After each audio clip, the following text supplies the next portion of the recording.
Então fica ligado aí, não sei de onde você está assistindo, mas bora lá.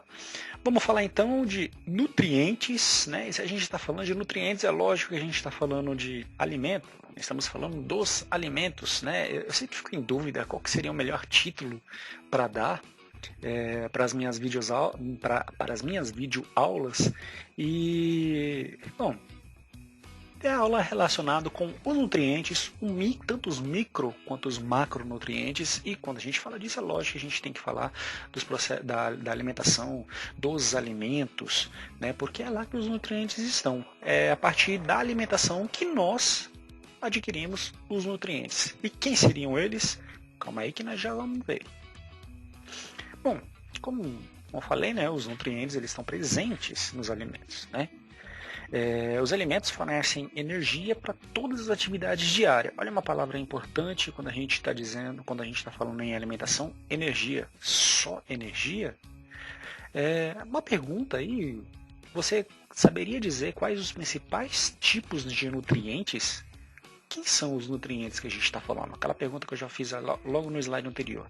Você sabe quais são as funções que cada nutriente realiza? Olhando aqui, você conseguiria dizer quais são os nutrientes que, por exemplo, o coco, ou então uma carne vermelha, ou então uma berinjela, quais são os principais nutrientes que eles carregam? Só uma dica aí, né? Quando a gente fala, a manga tem vitamina não sei o que, a manga tem a vitamina sei lá na quanta, tem proteína, tem carboidrato. Eita, rapaz, tô falando algo dos nutrientes já. Quando a gente diz isso, é óbvio que uma manga, ela possui todos os nutrientes, todos os tipos de nutrientes. Acontece que ela é rica ou pobre em mais um tipo de nutriente, ou mais de um, né? Do que outros. A manga pode ser, por exemplo, bem rica em vitamina C e pobre em cálcio, certo? O leite pode ter outra relação. Bom, para que os alimentos servem, né? Qual que é a função? Mesma coisa que dizer, a função dos alimentos, para que servem os alimentos? Bom, eles são matéria-prima para o crescimento, para a renovação do nosso organismo, beleza? Eles fornecem energia para que eu possa estar falando, para que você possa estar ouvindo. Se você está ouvindo aí essa aula, maluco, mano, você está gastando energia. Se sua mãe disser para você, meu filho, você não faz nada, isso é mentira, porque até dormindo você gasta energia, certo? Em nível celular você está gastando energia o tempo todo.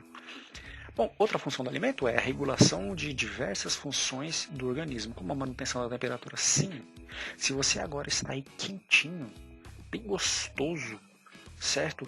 Com a temperatura de 36 graus e meio, isso se deve à regulação, à capacidade do seu organismo regular sua temperatura, seu homeotermo, certo? Mas essa energia, para que você se mantenha, para que você tenha essa homeostase, vem dos alimentos. Bom, a energia dos alimentos pode ser medida em calorias, certo? Então essa palavra é bem importante. Caloria nada mais é do que uma medida, né? E uma medida comum para medir a quantidade de energia presente nos alimentos, né? No entanto, costumo usar uma unidade de medida chamada quilocaloria. Esse K aqui significa 1000, certo? Todo K, né, vai significar 1000. Então, se você tem quilocaloria, significa que são 1000 calorias, né? Se eu tirar o K aqui, uma quilocaloria é igual a 1000 calorias. 1 quilograma é igual, tira o K, né? 1000 gramas, beleza? Então aqui, né, como eu já disse, olha lá, uma quilocaloria, uma quilocaloria é igual a 1000 calorias, né? Então 1 vezes 1000 dá 1000 calorias, beleza? Conceito importante aí, é bom você guardar, ok? De quantas calorias uma pessoa precisa por dia?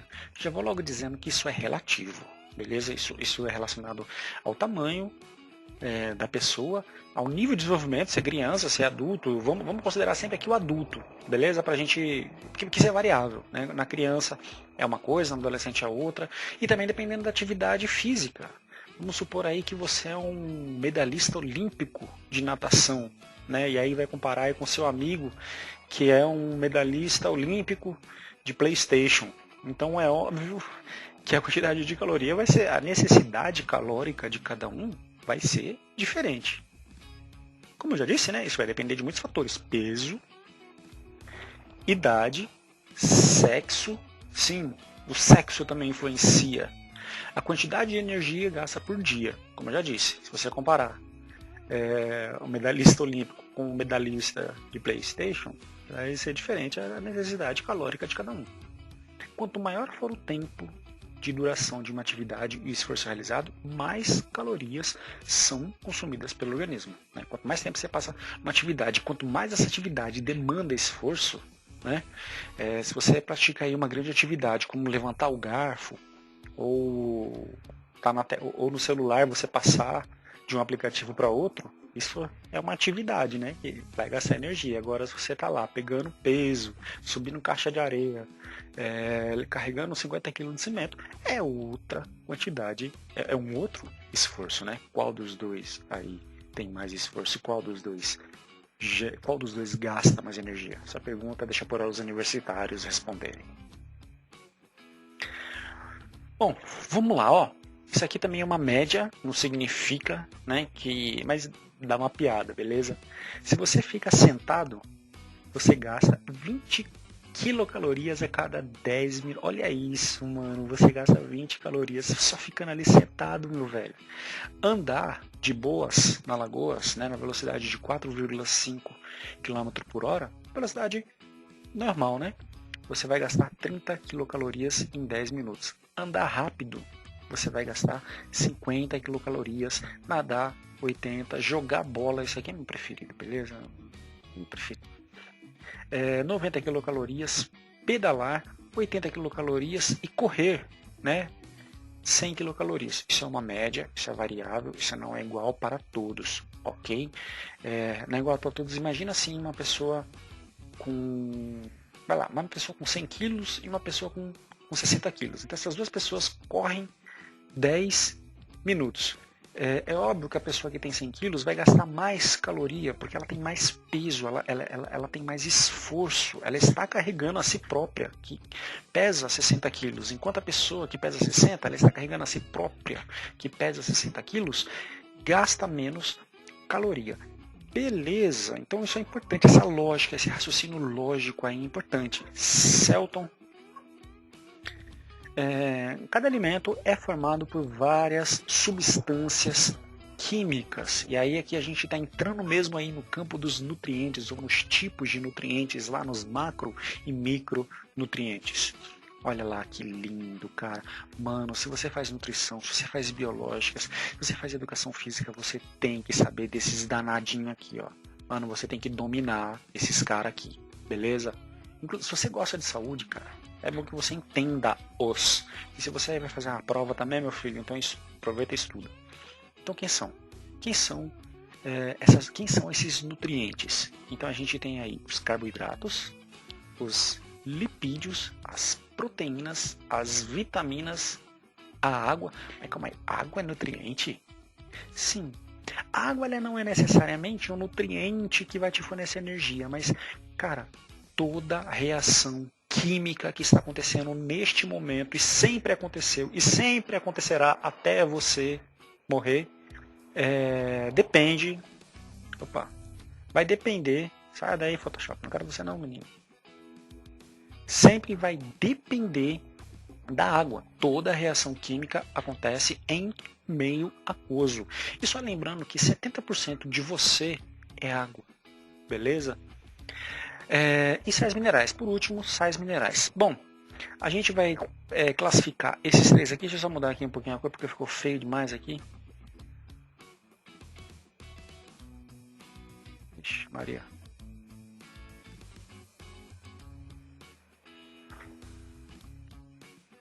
Bom, aí estamos chegando à parte dos nutrientes mesmo, né? Cada alimento é formado por vários tipos de substâncias químicas. Quem são eles?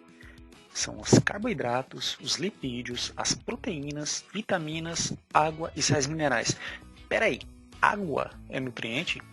Sim, ela não é um nutriente no sentido de ela te fornecer energia, de agir como uma proteína, como uma vitamina ou como um carboidrato, né? Mas toda reação química, tudo que acontece em seu corpo acontece em meio aquoso. Basta lembrar que você é feito de 70%, em média também, aproximadamente 70% do seu corpo, do peso do seu corpo, é água, certo?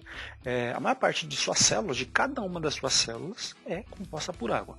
Aí a gente vai dividir aqui, beleza? A gente tem aqui os macronutrientes. Aqui a gente chama isso aqui de micronutrientes. E as vitaminas, elas são um tipo especial de nutrientes, porque ela, na verdade, ela pode ser um desses três, tanto carboidrato, um lipídio e a proteína. Só que ela não é produzida por nosso organismo. Nosso organismo não tem a capacidade de produzir, né? Não é produzida em nosso organismo, né?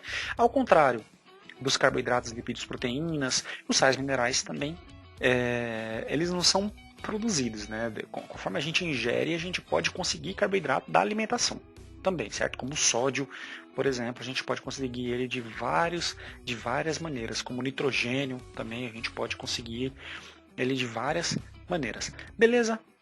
Bom, nenhum alimento contém todos os nutrientes que nós precisamos. E é por isso que devemos manter uma dieta variada e equilibrada, sempre associada a atividades físicas regulares, né? Isso aqui é lógico, é o ideal, né? Isso aqui seria um cuidado bem importante. Se você consegue manter uma dieta mais diversificada, a chance de você ser mais bem construído, em relação à saúde mesmo, é muito melhor.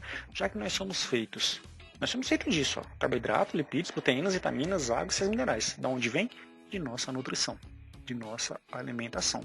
Então, se você tem carboidratos de má qualidade, lipídios de má qualidade, proteínas de má qualidade, você terá um corpo também de má qualidade. Não estou falando bonito, né? Não no sentido estético, mas no sentido de saúde mesmo. Beleza? Bom, o alimento, esse processo digestório, né? Que ele é transformado cada vez em partes menores, a ponto de poder entrar na circulação sanguínea e chegar em todas as células do corpo. Isso se chama digestão, certo? Essa é a função da digestão. Pegar aquele pedação de batata que tu come, aquela batata grande lá pra caramba que tu come, e aí quando tu comer, ela vai ficando cada vez menorzinha, cada vez menorzinha, cada vez menorzinha, até ficar um tamanho molecular, né? Com capacidade de entrar tanto no sangue quanto nas células. A energia dos alimentos é liberada no interior das células, né, por meio de um processo chamado respiração aeróbica. É lógico que existe um processo também chamado respiração anaeróbica, certo? Mas a maior parte da energia que nós obtemos é de respiração aeróbica. Eu já falei disso em outras aulas, lá em respiração celular. Também já falei um pouquinho de ATP, enfim, não vou repetir esse assunto. A energia na respiração aeróbica, né, a gente obtém energia principalmente através da glicose, certo? Que é um carboidrato, é um açúcar, né? Mais o oxigênio, a gente vai conseguir em uma reação moléculas de energia, certo? Que você lembra aí qual que é? Estou escrevendo. Olha o nomezinho da molécula. O ATP ou adenosina trifosfato, um bom nome para você dar para um filho quando você tiver um próximo filho. Seria interessante que você desse o nome de adenosina trifosfato, né? Principalmente se fosse menina, seria bem legal, nome bonito. Me chama aí para batizado que eu não vou. E aí, como resultado, o gás carbônico e água, certo? Então, dessa reação a gente tem essa transformação, esses produtos. Bom, os carboidratos, né, são tipo de nutrientes, também são chamados de glicídios ou açúcares. E a sua principal função é dar energia ao organismo. Eu digo principal, mas não única, certo? 1 grama de carboidrato possui aí aproximadamente 4 quilocalorias de energia. Então aqui a gente vê fontes de carboidrato, como pão, os doces, né? Frutas doces, né? Possuem aí, fruta doce possui frutose, o próprio açúcar, que é sacarose, né? Praticamente ali carboidrato puro, açúcar puro. Com exceção do mel, todos os alimentos ricos em carboidratos se originam de plantas. Ah, mas o pão, sim, pão, né? Lembra aí, trigo, beleza? Bom, a celulose é um carboidrato que vai se formar nos vegetais e é conhecido também como fibra alimentar. Seguinte, maluco, essa fibra alimentar, ela até rimar. Fibra alimentar é bom para cagar. Se você é novinha aí, talvez é bem possível que você não tenha essa dificuldade, mas mano, calma que a idade vai chegar, a idade vai te alcançar e conforme a idade vai passando, o intestino vai mudando o seu funcionamento e aquele ato que era tão fácil, né, que você fazia aquela obra, aquela arte, você era um artista com desempenho fantástico, né, a sua produção vai, aquela arte já não é tão mais fácil, já não é mais tão inspirada. A fibra alimentar aí é presente, né, presente em frutas, legumes, em folhas, no pão integral, são alimentos ricos em fibra. A fibra alimentar, a celulose, ok? Ela não é digerida, né, mas ela ajuda no processo de digestão, ok? Facilitando a formação e a condução, o andamento do bolo fecal até chegar no momento de inspiração máxima e o nascimento da obra. Aí tem, né, os exemplos de alguns elementos ricos em fibras. Como eu já disse, né, fibras são importantes na alimentação porque aumentam a absorção de água e amolecem as fezes, evitando problemas intestinais. Bom, os lipídios, os terríveis lipídios, tão mal falados lipídios, mas tão essenciais para a nossa vida. Sem ele, meu querido, você não vive. Sem ele, você morre. Né? Eles são usados principalmente aí na reserva de energia, por isso que eles são odiados, né? Besteira isso daí. 1 grama de gordura equivale a 9 quilocalorias de energia. Elas também têm a função aí na construção. Aqui, ó, esqueci de falar, mas os açúcares eles também fazem parte na construção das células. Em suas células, aí na membrana plasmática, você tem várias glicoproteínas, né, que vão fazer parte ali da parte estrutural mesmo de suas células. E os lipídios, né, importantes na construção, na formação da célula dos hormônios. Boa parte dos seus hormônios aí são compostos aí por lipídios. E também servem na proteção do corpo, tanto contra choques, contra pancadas, né? E variação de temperatura, assim, aquela gordurinha faz com que a variação de temperatura, tanto para o frio quanto calor, seja menos sentida. Aí, alguns alimentos ricos em lipídios, apesar dos lipídios terem uma má reputação, eles são fundamentais e existem diversos lipídios que fazem muito bem à saúde, né? Como o coco, o abacate, a gordura da carne, que já não é tão boa, isso realmente é verdade. Ela pode formar um mau colesterol, alguns tipos de óleo também podem formar um mau colesterol, mas existem diversas fontes de lipídios de extrema qualidade. Você já deve ter ouvido falar aí de um lipídio que está na moda agora, que se chama ômega 3. Bom, o ômega 3 nada mais é que um lipídio. O consumo excessivo de lipídios pode resultar em acúmulo de gordura no organismo e ser prejudicial pela saúde. Não só de lipídio, mas de carboidrato também, viu? O excesso do consumo de carboidrato também é prejudicial à saúde. As proteínas, as famosas, o patinho bonito aí dos nutrientes, né? As queridinhas, as famosinhas aí dos nutrientes, as proteínas. Mas por que elas são tão importantes? E pior que elas são importantes mesmo, meu querido. Só para você ter uma ideia aí da importância das proteínas, você já ouviu falar no DNA, né? O código genético, projeto genoma, né? Para você ter uma ideia, o DNA, para que serve o DNA? O DNA guarda informação de como são construídas as proteínas. Cada gene, com certeza você já falou muito essa palavra, cada gene é um trecho do DNA responsável pela construção de um tipo de proteína. Então só por aí tu viu como as proteínas são importantes, não dizendo que os carboidratos não são, nem os lipídios, né? porque não é bem verdade, mas talvez seja por isso aí que as proteínas têm todo esse queridinho aí dos nutrientes. A principal função é a construção do corpo. Inclusive eu fiz uma aula aí, certo, só falando sobre a função, a importância das proteínas, né, a função biológica das proteínas, o que elas fazem no corpo, quais são suas diversas finalidades, o que elas tanto realizam, certo? Tem uma aula só para isso. Olha só, elas são responsáveis pela formação dos anticorpos no corpo, até porque os anticorpos são formados por proteínas, né? E muitos hormônios também formados por proteínas. Uma parte dos hormônios são proteínas associadas a lipídios, né? Então os dois lá, como o colesterol, por exemplo. O colesterol é uma lipoproteína. Tem também um papel fundamental em todas as reações e transformações químicas do organismo.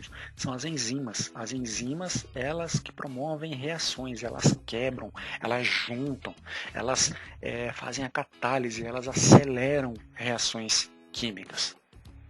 E proteínas são formadas por união de partes menores, moléculas chamadas de aminoácidos. Então, vários aminoácidos ligados entre si, diferentes tipos de aminoácidos e com uma variação também na forma em como eles se ligam, certo?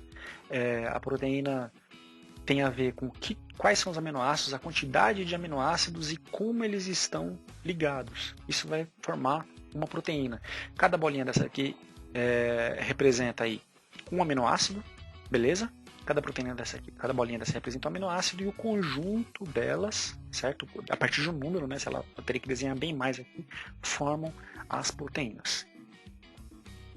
Aí, de novo, uma representação, né? Cada bolinha dessa daqui, ó, é um aminoácido diferente, certo? Então, o círculo, o triângulo, o quadrado, o hexágono, aula de matemática agora, formam aí, então, um tipo de aminoácido. Então, a combinação entre eles vão representar diferentes tipos de proteína, como por exemplo a queratina, que é uma proteína comum no cabelo, na unha, no casco de animais, né, da durezas. A hemoglobina, que é uma molécula muito parecida com a clorofila, já falei isso em uma aula aqui também.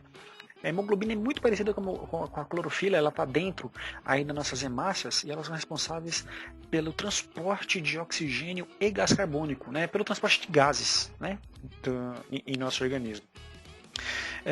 Também um trecho da miosina, a parceira da actina. Não precisa decorar esses nomes, né, mas é interessante saber. A miosina é responsável, junto com uma outra proteína chamada actina, pela contração das fibras musculares, ou seja, pela realização do movimento de nossas fibras musculares. Na natureza existem 20 tipos de aminoácidos, certo?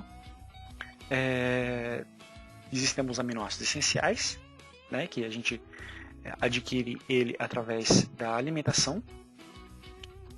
E os alimentos de origem animal são, em geral, a fonte completa de proteínas, com todos os aminoácidos. Um pedaço de carne costuma conter aí todos, a carne vermelha costuma conter todos os aminoácidos. Mas eu vou falar uma curiosidade para vocês, né? Antes aqui, né? Uma combinação de alimentos vegetais pode suprir boa parte de nossas necessidades proteicas. Você sabe por que o arroz com feijão é considerado uma combinação perfeita? Porque o arroz e o feijão, os dois juntos, ele contém todos os aminoácidos essenciais. Só o arroz com feijão, ele possui todos, né? Por isso que é uma excelente combinação, certo? Bom, as vitaminas, também outra famosa, outra queridinha, né? Mas o que são vitaminas? Elas são diferentes de proteínas? O que elas são? Bom, falando da função delas, né? Elas controlam ou regulam várias das atividades de nossas células, né? Ou seja, várias funções do nosso corpo. Como, por exemplo, a vitamina A, que é uma molécula chamada retinol, a gente chama de vitamina A para facilitar. Retinol, se eu ouvir falar em retinol, é a vitamina A, é o nome científico dela, entre aspas, científico. Mantém os tecidos epiteliais saudáveis, favorece a saúde da visão, né, encontrada no leite, o ovo, derivados de leite, na carne vermelha, na manteiga. Eu também já fiz uma aula aí só sobre isso, só sobre vitaminas, viu? Dá uma olhada lá. Os organismos podem fabricar a vitamina A, não pode fabricar a vitamina A. Desculpa, não pode fabricar o beta-caroteno.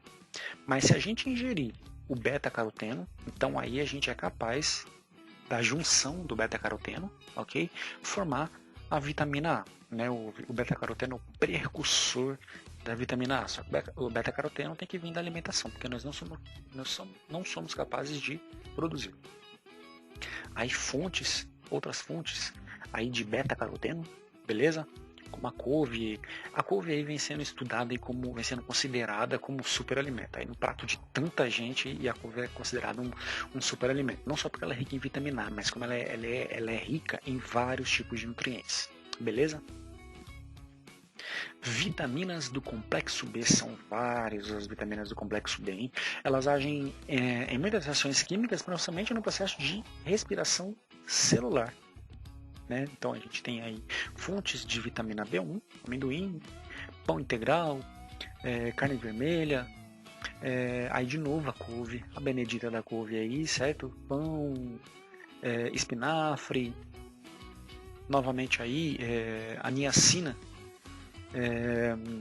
como carne de frango, carne de peixe. Olha a couve, meu, pense num danadinho. É gostosa a couve, viu? Se você não gosta da couve, começa a gostar. Ou não. A vitamina C, com o nome, entre aspas, científico de ácido ascórbico, é também responsável, é importante na manutenção dos tecidos conjuntivos. Aí tem várias fontes de vitamina C, certo? Como laranja, limão, frutas cítricas em geral. Eu já tô ficando com raiva da couve, cara. A couve aparece em tudo. Olha aí de novo a couve. Eu vou comer couve hoje. Pena que não tem. E também brócolis, né? Em frutas cítricas em gerais. Frutas cítricas em geral. A vitamina D, que é a vitamina do sol, né? Que ela facilita a absorção e depósito de sais de cálcio e fósforo nos ossos, né? A vitamina D, para a gente poder sintetizar, para a gente poder finalizar a cadeia de produção dela, a gente vai precisar do sol, certo? Dos raios ultravioletas presentes no sol. A vitamina E também é importante na manutenção dos glóbulos vermelhos e é também a vitamina da virilidade, né? Elas vão ajudar aí na formação de óvulos e espermatozoides saudáveis, encontrados em óleos vegetais, cereais, leguminosas, laticínios, ovos, hortaliças com folhas verdes, né? A vitamina K, também é a vitamina da coagulação sanguínea, essa é encontrada em folhas verdes, batata, ovo, óleo de soja,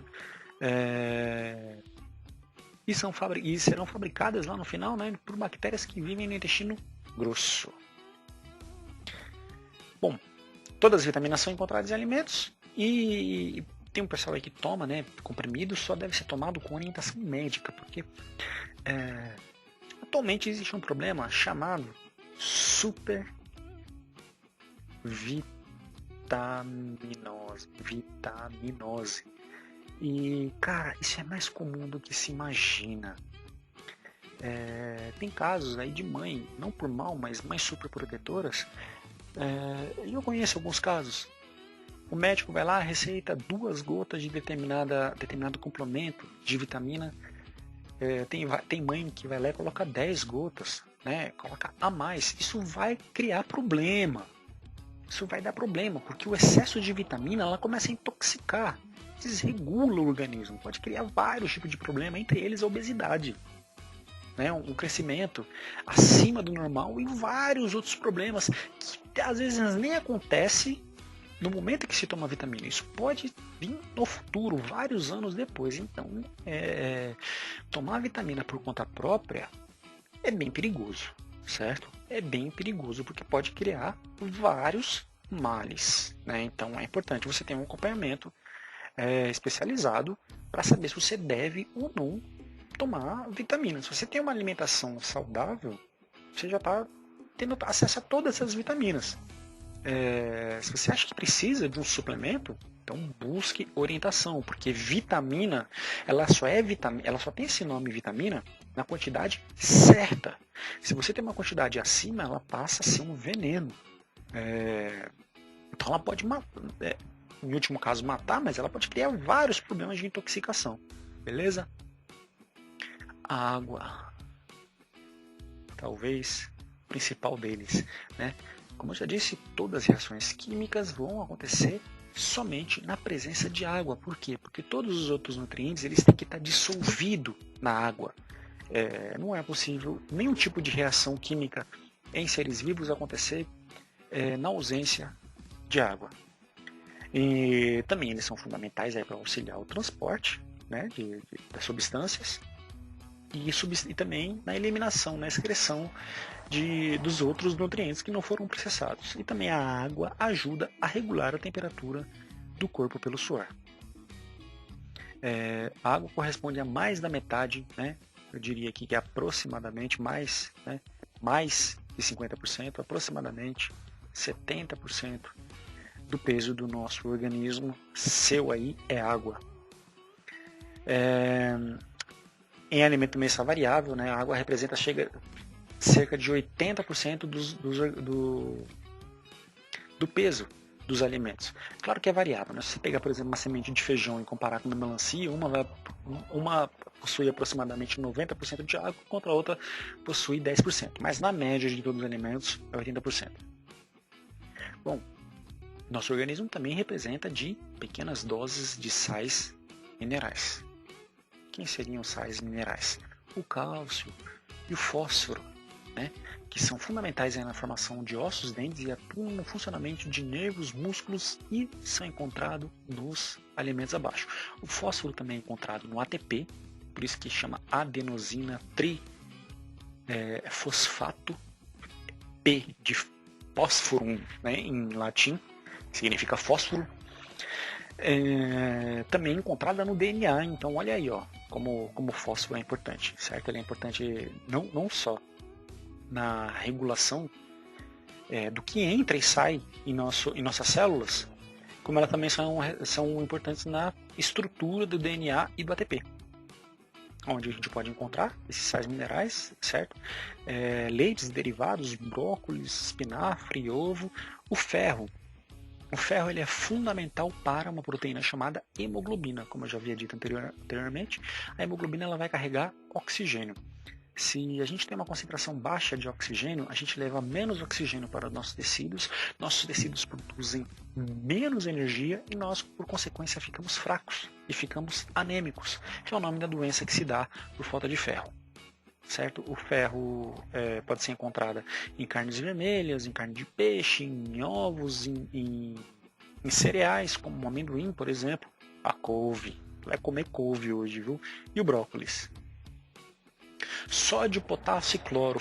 O sódio e potássio, importantíssimo no transporte celular, né? Influenciam no balanço hídrico e atuam no funcionamento de nervos e músculos. Existe uma tal de bomba de sódio e potássio, só para você ter uma ideia. Aproximadamente 20% de toda a energia em seu corpo é utilizada para uma proteína chamada bomba de sódio e potássio. O que ela vai fazer? Ela vai fazer com que as concentrações no interior quanto no exterior de sua célula sejam alteradas. E essa alteração de sódio e potássio cria movimento, né? Porque como vai alterar a composição elétrica, a composição eletrônica devido à concentração, isso vai criar movimento. O sódio e o cloro fazem parte do sal de cozinha, né? Só lembrando aí que NaCl é o nome shake, o nome de apresentação, o nome de batismo do sal de cozinha. E o potássio é encontrado nos seguintes elementos: couve, coma couve. Couve faz bem, couve é danado, rapaz. Couve possui um tanto de nutriente aí, pense no alimentozinho, viu? Em cereais, tô na dúvida se isso aqui é espinafre ou é rúcula, mas parece espinafre. Cenoura, né? Tubérculos, né? Em geral, tubérculos avermelhados, brócolis. O iodo também é bem importante para alguma das atividades, né? Ele faz parte dos hormônios que são produzidos pela tireoide, que vão aí ser responsáveis pela produção de energia e o crescimento do corpo. No sal de cozinha, hoje existe uma lei em que é adicionada uma quantidade mínima de iodo, né?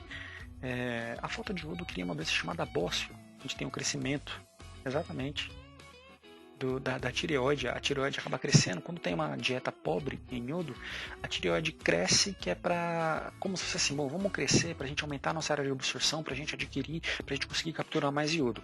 Quando a gente tem uma alimentação aí equilibrada em iodo, não deve ter esse problema, beleza? O flúor, que é conhecido das pastas de dente, ele participa na formação dos ossos e dentes. Em muitas cidades é adicionada água encanada. Existe toda uma controvérsia aí do flúor, porque o flúor também ele é tóxico. Isso vai depender muito da quantidade. Tem gente que diz que ele é completamente tóxico, que isso não deveria ser jamais adicionado na água, mas tem toda uma discussão relacionada a essa questão.